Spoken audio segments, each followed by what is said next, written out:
আমরা চাই জুলাই সকল রাজনীতির ঊর্ধ্বে থাকবে, জুলাই সবার, এবং এটা কোনো দলীয় ব্যাপার না। কিন্তু আজকে সকালবেলা যে সরকারের পক্ষ থেকে যে ডকুমেন্টারি দেখানো হয়েছে, এটা দেখে মনে হয়েছে জুলাই কোনো গণ অভ্যুত্থান না, জুলাই একটা দলীয় অভ্যুত্থান। নগদ নিয়ে এলো হার না মানা হার অফার। সর্বনিম্ন 10,000 টাকা রেমিটেন্স নগদে পাঠালে থাকছে স্বর্ণের হার জেতার সুযোগ। আজকের দিনটা তো বিজয়ের দিন। বাংলাদেশের ইতিহাসে, স্বাধীন বাংলাদেশের ইতিহাসে একজন মাত্র শাসক এদেশ ছেড়ে পালিয়ে যেতে বাধ্য হয়েছিলেন ছাত্র জনতার গণ অভ্যুত্থানের মুখে, এবং সেই দিনটাকে আমরা প্রতি বছর স্মরণ করতে চাই, আনন্দের সাথে স্মরণ করতে চাই।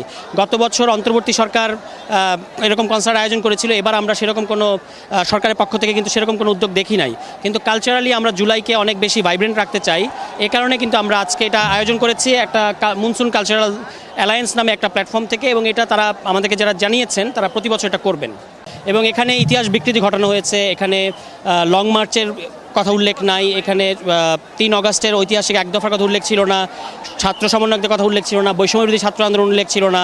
ফলে এটা এই ইতিহাস বিকৃতিটা আমরা আওয়ামী লীগকে করতে দেখতাম, কিন্তু আজকে আমরা এই ইতিহাস বিকৃতি দেখে আজকের এই আনন্দের দিনে আমাদের অত্যন্ত এটা আমরা ক্ষুব্ধ হয়েছি। তো তারা বলেছেন যে তারা এটা সংশোধন করবেন, আমরা আশা করব যে তারা এটা সংশোধন করবেন।